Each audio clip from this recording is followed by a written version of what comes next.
Hello నమస్తే అందరికీ. నేను మీ వెంకట్. ఇప్పుడు విజయసాయి రెడ్డి గారు ఒక సెంటర్ ఆఫ్ ది అట్రాక్షన్ గా నిలుస్తున్నారు ఏపీ పాలిటిక్స్ లో అంటే కూడా అతిశయక్తి కాదు. మహానుభావులు ఏది చేసినా ఒక న్యూస్ అయితా ఉంటది. ఆయన మంచి న్యూస్ మేకర్. అంటే వెంకన్న సాక్షిగా నేను వెంకన్న భక్తుని అబద్ధాలు ఆడినట్టు మరి ఆయన మామూలుగా ఆయన వైఎస్ వివేకానంద గారి ఆయన చనిపోయినప్పుడు అదే మద్రకు గురైనప్పుడు అది గుండె జబ్బు అని చెప్పమంటే చెప్పిండు. వాళ్ళు చెప్పమంటే చెప్పారని చెప్పిండు. అంటే అక్కడ మరి అది అబద్ధమే కదా, అది నిజమా? తర్వాత పింక్ డైమండ్ కాన్సెప్ట్ ఒకటి క్రియేట్ చేసి అప్పుడు 2019 ఎన్నికల ముందు చంద్రబాబు నాయుడు గారి మీద, ఆయన ఫ్యామిలీ మీద, ఆయన కోడలు మీద అది వేశారు. ఆయన కోడలు మెడలో ఉంది అన్నట్టుగా. తర్వాత ఎంక్వైరీ చేస్తే అసలు లేనే లేదు, ఆయన మీద ఆయన ఫైన్ కట్టాలని చెప్పి హైకోర్టు అక్షింతలు వేసింది. అట్లా చాలా ఉన్నాయి, ఒకటి కాదు రెండు కాదు, చాలా ఉన్నాయి అన్నమాట. ఇక సోషల్ మీడియాలో దారుణంగా వ్యక్తిత్వ హననాలు చేస్తూ రాతలు రాయడంలో దానికి ఏపీ ప్రజలకి, ముఖ్యంగా వైసీపీ వాళ్ళకి ట్రైనింగ్ ఇచ్చి ఇన్స్పిరేషన్ ఇచ్చింది, ప్రేరణ ఇచ్చింది. దాంట్లో ప్రొఫెషన్సీ ప్రొఫెసర్ అంటే కూడా ఎవరో ఖచ్చితంగా 100% విజయసాయి రెడ్డి గారే. తర్వాత ఇక ఆ ట్రైబల్ లేడీ శాంతి ఇన్సిడెంట్ మనందరికీ తెలిసిందే. మరి ఆమెకి భర్తను అమెరికాలో చదువుకుంటా ఉంటే మరి ఇప్పుడు పిల్లగాడు పుట్టిండు. ఆ పిల్లగాడికి తండ్రి విజయసాయి రెడ్డి అని తేల్చారు. సరే, ఆరోపణలు వచ్చినాయి. వస్తే నాకేం తెలియదని బుకాయించిండు ఫస్ట్లో. మరి చివరికి ఆయన శాంతి భర్త వచ్చి ఆయన ఓపెన్గా చెప్పిండు, మొదట పుట్టిన 2 ఆడపిల్లలకి నేను తండ్రిని, మగపిల్లడు తర్వాత పుట్టిండు. ఆమె అక్కడ ఉద్యోగం జాయిన్ అయింది వైసీపీ పార్టీ వచ్చాక వైజాగ్లో ఎండోమెంట్ డిపార్ట్మెంట్లో. వైసీపీ ఇదితో ఆ పార్టీ మరి మెల్లగా ఆమెను అడ్డం పెట్టుకొని డిపార్ట్మెంట్లో ఆ ఎండోమెంట్ భూములు కొంత మింగేసిండు అనేది తర్వాత ఇప్పుడు బయటపడతా ఉంది. తవ్వుతా ఉంటే చాలా కేసులు బయట పడుతున్నాయి. ఇవన్నీ తట్టుకోలేకనే రాజీనామా చేసింది అనేది వినిపెడుతుంది. దాని వెనక ఏదో పెద్ద కుట్ర ఉంది, ఒక మాస్టర్ ప్లాన్ ఏదో చేయబోతున్నాడు అనేది గుసగుసలు వినపడతా ఉన్నాయి ఓపెన్గా. ఎందుకంటే మరి అది ఆయన వెళ్ళి వ్యవసాయం చేసుకుంటానంటే ఎవరు నమ్ముతారు? అంటే జనాలు ఏమన్నా బిచ్చోళ్ళ ఎర్రోళ్ళ? మరి ఇప్పుడు సడన్గా వెళ్ళి మళ్ళీ కాంగ్రెస్ పార్టీ అధ్యక్షురాలు వైఎస్ షర్మిల గారిని కలిసిండు. అక్కడ మరి భోజనం కూడా చేసిండు వాళ్ళ ఇంటి దగ్గర.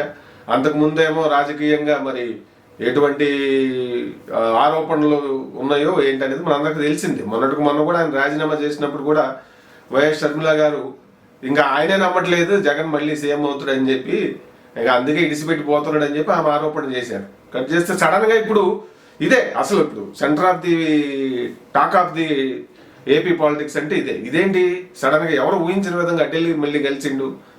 3.5 ఏళ్ళు ఉండగానే ఎంపీ పదవికి రాజీనామా చేశానని చెప్పి ఒక కొత్త నాటకానికి తెరదీశారు. దాని వెనక ఏమీ లేకుండా ఎందుకు చేస్తారు? ఎవరైనా అధికారంలో ఉంటే ఎంపీ జాతీయ స్థాయిలో ఆయన పొలిటికల్గా ఒక నెట్వర్క్ను బిల్డ్ చేసుకుంటూ త్రూ ఆ పవరే కదా రాజ్యసభ సభ్యుడిగా. నంబర్ 2గా ఎలిగిండు. మరి ఇప్పుడు జగన్ గారు పట్టించుకోవట్లేదు. కోర్స్ జగన్ గారిని ప్రజలు పట్టించుకోలేదు, ఆయన్ని ప్రతిపక్ష అధ్యక్షుడిగా అంటే ప్రతిపక్ష నాయకుడిగా కూడా గుర్తించలేదు. దాంతో ఆయన నాకు అది కావాలి, అది ఇస్తేనే ఉంటానని చెప్పి మరి చిన్నపిల్లలు మారాన్ చేసినట్టు మారాన్ చేసి ఇక్కడ లాభం లేదులే ఇక్కడ, ఎందుకంటే ప్రజల్లోకి వెళ్ళి తిరగటము, ప్రజా సమస్యల మీద పోరాటం అవన్నీ ఆయనకి నచ్చేది కాదు, ఆయన చేసేది కూడా కాదు. ఆయనంతా డబ్బు రాజకీయం, లేదంటే ఒక అలసడి చేయటం. ఇప్పుడు ఎక్కడ ఉండో తెలియదు. మాట్లాడితే ఇంగ్లాండ్ పోతుండు. మరి ఆ ఇంగ్లాండ్లో ఇప్పుడు యూకే వెళ్ళి అక్కడ ఏం చేస్తుండో, ఆడ కొత్త ప్రణాళికలు ఏం రాసిస్తుండో తెలియదు. మరి ఏపీ ప్రజలు ఆడపోతే ఏంటి? ఇంకా ఆయన మీద ఆయనకే నమ్మకం పోయింది పూర్తిగా. ఎందుకంటే అంతకుముందు ఆయన గెలిచిన దాంట్లో వాళ్ళ నాన్న వైఎస్ఆర్ మరి ఎంత గొప్ప నాయకుడు. రాజకీయాలు చేసినా కూడా ఒక లిమిటేషన్స్ ఉన్నాయి, ప్రజల పట్ల ప్రేమ ఉంది, సానుభూతి ఉంది. మరి ఆయన పాదయాత్ర చేసి రైతులకు రుణమాఫీ ఎట్లా చేసిండో, దేశానికి తలమానికంగా నిలిచింది ఆయన. ఆ విషయాన్ని ఒప్పుకోవాలి మనం. మరి ఏం చేసిండు? ఒక అవకాశం ఏమంటే రాష్ట్ర సంపదని, లా అండ్ ఆర్డర్ని, విషపూరితమైన ఒక భావజాలాన్ని, ద్వేషభావాల్ని, అన్ని రకాల అవలక్షణాలని రాజకీయాల్లో చొప్పించి వెళ్ళిండు. ఐఏఎస్ ఐపీఎస్ వ్యవస్థల్ని కత్తులతో పొడిచేసిండు, మామూలు కూడా కాదు. ఇక దానికి తానా అంటే తందాన అన్నట్టుగా ఈయన వ్యవహరించింది. ఎవరో ఈయన విజయసాయి రెడ్డి గారు. ఇప్పుడు చివరికి నేను సత్యవంతుడు అన్నాడు. మరి ఆ శాంతి పిల్లగాడికి నాకు పుట్టలేదు అని అంటే DNA టెస్ట్కి రమ్మని సవాల్ చేసిండుగా. మరి శాంతి భర్త మదనం మోహనం మరి ఎందుకు వెళ్ళలేదు? నిజంగా నువ్వు సత్య హరిచంద్రుడు అయితే అదొకటి. ఇట్లా అన్ని అసలు పరస్పర విరుద్ధమైన మాటలు చెప్పడంలో విజయసాయిరెడ్డి గారు. మరి ఇప్పుడు మరి ఏంటి కొత్త రాజకీయం? ఏంటి కొత్త రాజకీయం? దేనికి తరలేకపోతున్నాడు? మళ్ళీ కాంగ్రెస్ పార్టీలో ఏమైనా చేరబోతున్నాడా షర్మిల గారిని అడ్డం పెట్టుకొని? లేదంటే మరి ఇప్పుడు భవిష్యత్తులో మళ్ళీ చెల్లి అమ్మ ఇద్దరు దగ్గర అయితేనే ఆడవాళ్ళ సెంటిమెంట్ని అడ్డం పెట్టుకొని 2019లో గెలిచినట్టుగా వాళ్ళు ఉంటేనే, వాళ్ళు లేకపోతే నాకు రాజకీయ భవిష్యత్తు లేదని చెప్పి జగన్ గారికి అర్థమైందా? వాళ్ళని ఏదో రకంగా మళ్ళీ అంటే తనకి అండగా దండగా సపోర్ట్గా ఉండేలాగా చేయమని చెప్పి పంపించిందా? మళ్ళీ ఏమన్నా మెల్లగా ఇక అమ్మ జరిగింది ఏదో జరిగిపోయింది షర్మిలమ్మ, రాబోయే 2029 నాటికి నువ్వు అమ్మ మళ్ళీ మరి జగన్ గారి పక్కన తిరగాలి, మరి మనం అంతా ఒకటి అవ్వాలని చెప్పి ఏమన్నా సయోధ్య ఏమన్నా చేస్తున్నాడా?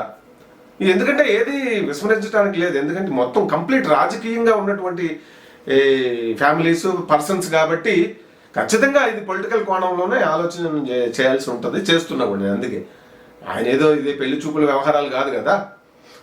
కాబట్టి ఇప్పుడు ఆమె కూడా పార్టీ ఇదిలో ఉన్నారు, పార్టీ స్థాపించారు. ఆమె అన్న పార్టీకి అంత చేస్తే గెంటేస్తే చివరికి తెలంగాణ వచ్చి తెలంగాణ వైఎస్ఆర్ పార్టీ అని పెట్టి ఇక్కడ పోరాడి గట్టిగా నిలబడి చివరికి అక్కడ ఆంధ్రప్రదేశ్ కాంగ్రెస్ పార్టీ అధ్యక్షురాలు అయ్యారు. చాలా నిజంగా వైఎస్కి మంచి వారసురాలని అనిపించుకున్నారు చెప్పాలంటే. సరే, ఇదంతా ఒక ఎత్తు అయితే ఇప్పుడు విజయసాయి రెడ్డి చేయబోయే కొత్త నాటకం ఏంటి, కొత్త డ్రామా ఏంటి, కొత్త ఎత్తులు ఏంటి అనేది తెలుగునాట ఇప్పుడు కూటమి వాళ్ళకైతే వాళ్ళకి అర్థం కావట్లా. వాళ్ళు అంటే చంద్రబాబు నాయుడు గారికి ఏమన్నా తెలియచ్చాము కానీ ఏంది ఎత్తులు అంతనాలు, ఈ చదరంగం మనోడు చేస్తున్న గేమ్లు ఏందబ్బా, ఎటు నుంచి ఎటు ఒకదానికొకటి రెలవెన్స్ ఉండట్లేదు, సింక్ ఉండట్లేదు, నాన్ సింక్ ఉంటున్నాయి.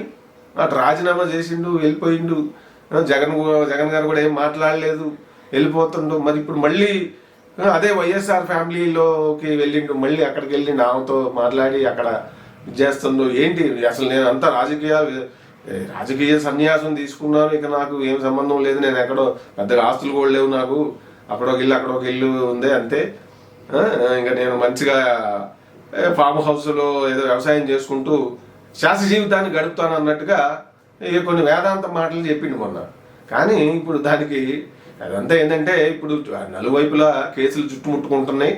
అధికారంలో ఉన్నప్పుడు చేసిన ఆగడాలు, భూములు కుంభకోణాలు, అరవిందో ఇదే కాకినాడ పోర్టులో గుంజుకోటాలు, చాలా అన్నీ బయటపడుతున్నాయి. ఎందుకంటే పాపం పండుద్ది ఎప్పటికైనా. మళ్ళీ వీళ్ళే అధికారంలోకి వచ్చేస్తాం, 30 ఏళ్ళు మాకు ఎదురు లేదనుకున్నారు, అడ్డగోలుగా వ్యవస్థల్ని కుళ్ళబొడిశారు, నాశనం చేశారు అనేది ప్రజలే చెప్పినటువంటి ఇచ్చిన తీర్పు కదా. నేను అంటున్నది కాదు, విమర్శ కాదు, ఇది ప్రజలు ఇచ్చిన తీర్పు, దానికి సంకేతం. లేదంటే 5 ఏళ్లలో బ్రహ్మాండమైన మెజార్టీ 175 సీట్లకి 151 సీట్లు ఊహించను, వాళ్ళు కూడా ఊహించలేదు. వైసీపీ కానీ జగన్ కానీ, ఈవెన్ ఆ పార్టీకి పొలిటికల్ ఇంజనీరింగ్ చేసినటువంటి ప్రశాంత్ కిషోర్ గారు కానీ ఒకరు తప్ప, ఎవరు ఆ కేకే తప్ప ఎవరు ఊహించలేదు. అవునా? కేకే గురించి చెప్పాలి, ఎందుకంటే అతను ఊహించాడు, అతను చెప్పాడు, ఎవరికి ఇచ్చే క్రెడిట్ వాళ్ళకి ఇవ్వాలి. సో ఊహించినంత మెజారిటీ ఇస్తే ఏం చేసింది 5 ఏళ్లలో? జనరల్గా ఒక పార్టీ కొత్తగా అధికారం ఇచ్చినప్పుడు సరే, ఒక గెలిపోవటంలో జనరల్గా మంచిగా చేస్తే వెంటనే ఖచ్చితంగా ప్రజలు ఎందుకు వదులుకుంటారు? సరే, ఓడిపోయిన మినిమం యావరేజ్గా చేసినా కూడా డి అంటే డి అన్నట్టుగా రావాలి కదా. కనీసం గుర్తుపెట్టుకోండి, ఇది గమనించండి, కనీసం ఆయన రాజకీయం ఉద్దేశం కాదు, ఆయన సొంత వ్యాపారాలు, ప్రజల సంపద, రాష్ట్ర సంపద, భూములు, ప్రజల భూములను కూడా మింగేయడానికి అదేదో లాస్ట్లో ల్యాండ్ సీలింగ్ సమ్ యాక్ట్ ఒకటి తీసుకొచ్చి భయపెట్టి భ్రాంతులకు గురి చేసిండు. ల్యాండ్ టైటిలింగ్ యాక్ట్ అంట. మన ల్యాండ్స్, మన పత్రాలు, మనం ఒరిజినల్స్ ఏమన్నా లేకపోతే ఇంకా అది వాళ్ళ సొంతం అట. ఎంత దాని మీద మనకున్న ల్యాండ్ వాళ్ళ మీద ఆయన ఫోటో కనపడుతుంది ఏంటి? ఎంత ఇరిటేటింగ్ అది. వేరే వాళ్ళ బెడ్రూమ్లో ఇంకెవరిదో ఫోటో పెట్టుకున్నట్టు ఉన్నది, అది దరిద్రం కదా. దురాశ, ప్రజల ఆస్తుల మీద కూడా ప్రజల భూములు సంపదను పెట్టి వాళ్ళ బానిసలుగా చేసేసి ఇక మీరు సత్తారా బతుకుతారా, మీ ఆయన దయాదాక్షిణ్యాల మీద బతకాలా. దాంట్లో భాగమే ఈ ప్యాలెస్లు కట్టడం. మైండ్ సెట్, అటువంటి మైండ్ సెట్, దారుణమైన మైండ్ సెట్. ప్రజాస్వామ్యము, విలువలు, ఇంటర్నల్ డెమోక్రసీ ఇవన్నీ ఉత్తిదే, అసలు ఏం ఎక్కువ ఆయనకి. అమ్మతోడు అడ్డంగా వెళ్ళిపోయినమా లేదా, ఇదే కాన్సెప్ట్. సో దానికి ఇప్పుడు ఆయన మళ్ళీ ఏదో చేస్తున్నాడు మొత్తం మీద. ఇది కంప్లీట్గా రాజకీయంలో కొత్త మాస్టర్ ప్లాన్కి విజయసాయి రెడ్డి గారు, జగన్ గారు కలిసి ఏదో చేస్తున్నారు అని జరుగుతున్నటువంటి దానికి ఒక జరుగుతున్న లోపల రాజకీయ వర్గాల్లో జరుగుతున్న చర్చకి సంకేతంగానే నాకు కూడా అనిపిస్తుంది. నేను కూడా అదే భావిస్తున్నా. చూద్దాం భవిష్యత్తులో ఇంకా ఎన్ని స్టేట్మెంట్లు ఇచ్చి ఎన్ని జలక్కలు ఇస్తాడో. మొత్తం మీద అయితే ఒక స్పేస్ పెట్టుకున్నాడు. ఎందుకంటే నేను 3.5 ఏళ్ళు ఉండగానే నేను పదవికి రాజీనామా చేశాను, నాకు రాజకీయాలు పదవులు ముఖ్యం కాదు, ప్రజలే ముఖ్యమని చెప్పాలిగా. మళ్ళీ వెనక రావాలంటే 3.5 ఏళ్ళు త్యాగాలు చేశానని చెప్పుకోవాలిగా. 3.5 ఏళ్ళు టైం ఉంటే రాజ్యసభ సభ్యుడిగా, ఎంపీగా, గౌరవ పార్లమెంటు సభ్యుడు అదే వదులుకున్నాను నేను అని చెప్పడానికి మాత్రం స్క్రిప్ట్ పరంగా మంచి స్పేస్ అయితే వదులుకునడం. గమనించండి ప్రజలారా, ఇంత ఇది చేశాడంటే దీనికి ఎన్ని రెట్లు ప్రణాళికలు, ఎన్ని రెట్లు బెనిఫిట్లు ఆలోచించుకొని చేసి ఉంటాడైనా అని నాకు అనిపిస్తుంది. మరి మీకేమనిపిస్తుందో కామెంట్ చేయండి. సరే, మరొక వీడియోతో మళ్ళీ కలుద్దాం. నచ్చితే ఒక లైక్ అయితే కొట్టండి. Thank you very much for watching this video. జై హింద్.